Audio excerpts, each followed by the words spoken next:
I think with so much that has gone on, it's so easy to forget all of the milestones that happen, all of the things that you've accomplished, all of the things that you navigated through, all of the things that you grew through, all of the things that perhaps maybe broke you, all the things that maybe broke your heart, all of the things that you thought you wouldn't get through, but you did, all of the brave conversations that you had to have, you didn't want to, but you actually did. Hello, Brave Table fam. Welcome to another episode of the Brave Table. I'm your host, Dr. Neeta, and this is your destination, your oasis to be all things just a little bit more brave in your actions, in your relationships, and in your life. And okay, you know that strange emotional tension that creeps in around this time of year where you're tired, but not physically tired, just emotionally full. From the lessons, the growing pains, the surprises, and maybe even heartbreaks from this whole year, you're excited to dream and vision big for 2026, but also a little overwhelmed. Like your soul just needs to relax. Like your soul just needs and is literally requiring the mental support and the emotional support and maybe even permission to just ease itself. Why? Because, well, around this time of the year, we are pulled in so many directions. And I know for many of you who are watching this or even listening to this, the holidays can bring a little bit of the blues, the seasonal blues, the seasonal depressive disorder that happens when we are having no sunlight, or perhaps maybe you've gone no contact with your family, or you're in one of the seasons of life where you don't want to be around family around the holidays. I remember so vividly around the holidays, this was for many years after my divorce, I didn't want to be home for the holidays. I didn't want to be around people who were with families and with their kids and all of the questions that would come, whether or not if I found love again or if I started dating again or all of these things. I just wanted to be by myself. I just wanted to really hone in on that life that I was building that was very much around that time, around my own personal well-being, my own personal mastery, my own internal mastery, my own unearthing and kind of shedding my former beliefs of what being around myself around the holidays would be like. And yes, were there times that it was lonely? Absolutely. Looking back, when I was in it, I wouldn't call it loneliness. I would say, I just liked being by myself, but I knew that there were things that were missing. But I also wanted to know what it would feel like to spend Christmas in Thailand or in Bali or in different parts of the world where I could be exploring and meeting other people, but also retracting back to myself. So if you are in that season and stage of life, I see you, I've been there, and I know that around the holidays, it can be very triggering, especially if you are newly out of a relationship, or perhaps maybe you had a broken engagement or a broken marriage, or you're just healing, coming out on the other side. And a lot of times, seasonal depressive disorder, I might be butchering it, but this comes up. Why? Because, well, it's colder, it's gloomier, we're not getting that vitamin D sunshine, we're not in the sun a lot. It's definitely, the lights shut down much earlier in different parts of the world. And so you're not getting that full sunlight, you're shorter days, and traditionally, it's a time to go inward. It's a time to reflect. Also, the last few weeks of the year is a time that we get to quiet the noise, if you allow it. I know that if you have kids or if you have lots of things in your busy schedule going around, it's harder to do that because you're constantly having people around or you're trying to do the best things for your family. But if this is you and this is that season and stage that you are at of, all right, I am not feeling like myself, or I'm not feeling motivated, or I'm not feeling like I want to do something, or I don't have the time to do all of the things. I want to give you a year-end ritual that I have done for so many years. And this is one thing that you can do for yourself. What a year-end ritual looks like is basically allowing yourself the time. And I remember it would be, from the very beginning of my journey and my walk with myself, I called it my independent awakening, because around this time, this is when, around the holidays was, December 31st, 2011 was when I went through my own independent awakening, when I left my tumultuous marriage, my first marriage, It was a full, divorce, but around this time, it was the time that I made the decision to leave. And I think a lot of times you have these beginnings and endings at the end of the year when we have more clarity, when we have more conviction, when we don't have all the busyness, because time actually slows down in the last 2 weeks of the year. People are with their families if they choose to be with their families. And/or it could be really busy if you pack the kids with a lot of things to do, which a lot of us do. I get you, mamas, if you're in that season. But if you're even listening to this while walking, I want to give you permission to give yourself a year-end ritual. And what does that look like? Well, it's not another routine, okay? This ritual is perhaps maybe a reflection or even a vision casting of what the next year could look like. But in order to figure out what that next year is going to look like, we have to figure out, well, what are we actually creating for ourselves? What are we actually celebrating? So I want you, and this is a ritual that I've been doing even with my amazing co-partner, co-pilot. We do this individually and we do this together. And we do this around the end of the year. And usually in the last few years, I've either been writing books or preparing books for the next year. This year, it hasn't been that way. But I want to give you a tool that we've been able to use over the last almost decade now. And it is an end of the year ritual where we are reflecting on every single month of the year. And I want you to either take out your journal or your calendar, and I just want you to look back. What were things like in January? And just either, what your to-do list was, what your calendar looked like. But I want you to go through the individual months and do the following.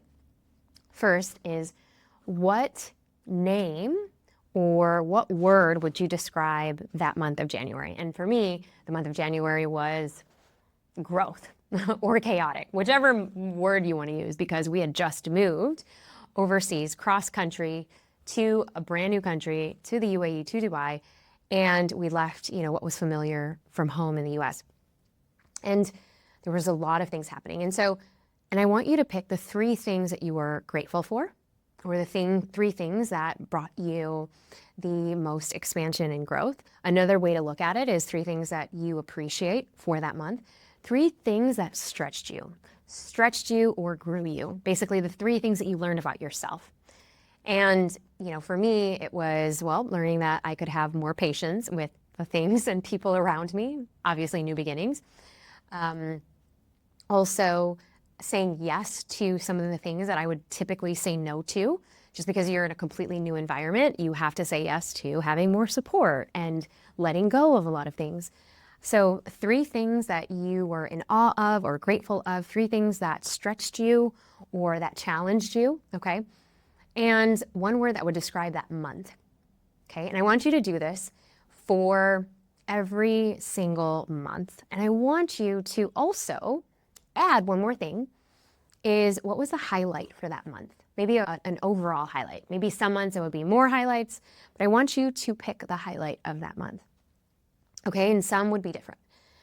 And when you get back to now, we're doing this at the end of the year, what are the 3 things that you learned about yourself this year as a whole after doing this exercise? This exercise would probably take maybe, 10 to 15 to 20 or even an hour of your time.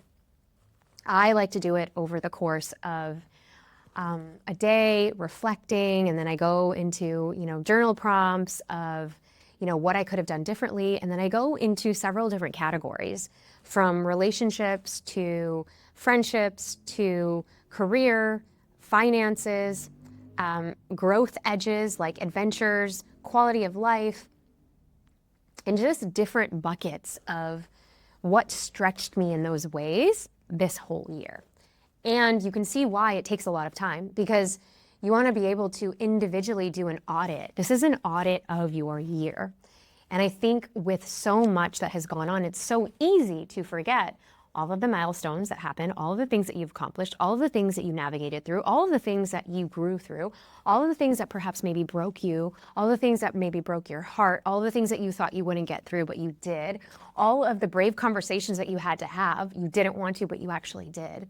This is where it gets fun and juicy, because then maybe you have another hour or 2, or the next day.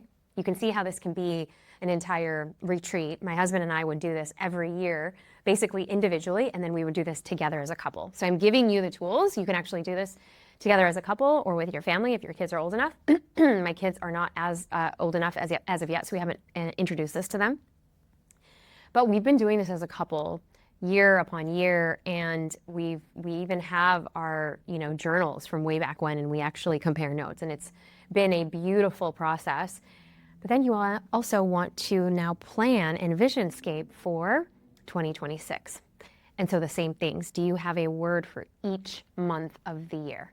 And maybe it's a word that is calling your becoming. And so for me, I want to get back to my fitness goals. I know it's been a goal for me for a very long time. I want to get 2 pull-ups in. And I know I was so close to it this year, but I had my breast explant journey, and I'll link that episode in the show notes for those of you who missed this or new to the channel. And so when I had that surgery done, it reset me back another 8 months. And so I'm still healing through that process. And I was really down on myself for a while, but I know that it is a journey. And so the month of January 2026, I've named this month Fitness Goals. Literally, I know it gets as boring as that. But fitness goals, because I want to have my personal best in maybe even doing 1 pull-up. And I know it's silly. My actual goal is 2 pull-ups, but let's see if I can even do 1. And so the idea is that journey. And well, what are your intention for that month? And do you even have a word for 2026? What is that intention for 2026? And perhaps maybe the 3 things that you want to expand in your growth edges for each of the months.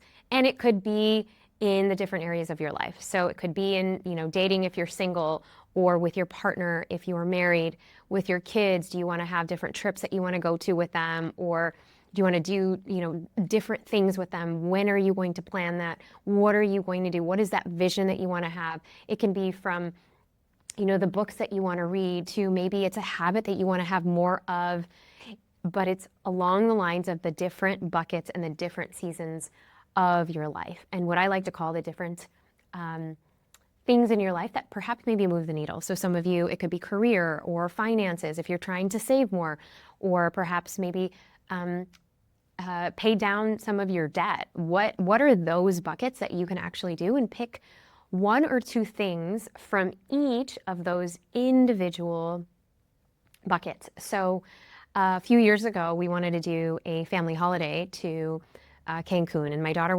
she was a baby.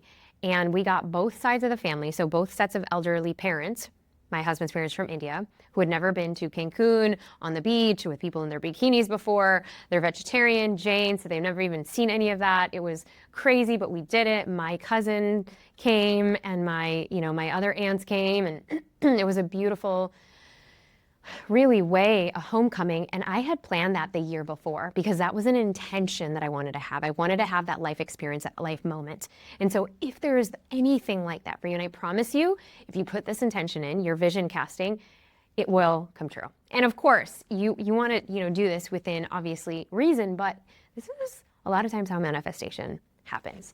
You are pulling the things that you want to attract towards you. So if you're going to put your focus over there, your focus flows where your energy goes, and that's just how it is.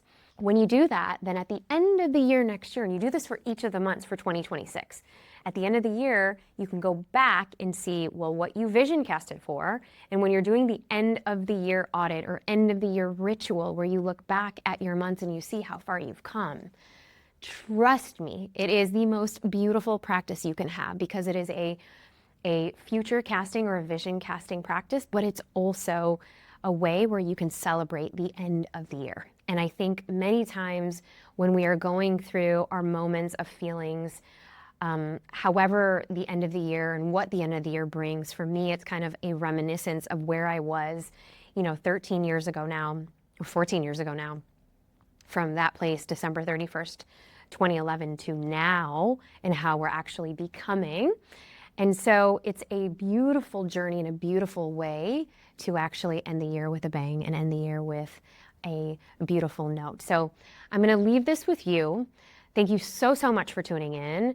Happy holidays. And I'm wishing you the most magical end of the year yet. If you're watching this on YouTube, go ahead, hit the subscribe button, hit the like button, and go ahead and leave a comment. This helps us grow the show more than you know. Let us know what you are doing for 2026, how you're planning to unwind. If this helped you in any way, if you're listening to this on Spotify and or iTunes, please hit the thumbs up button. It helps us grow in more ways that you can imagine. Thank you so much, and I will see you next time. Don't forget to be just a little bit more brave.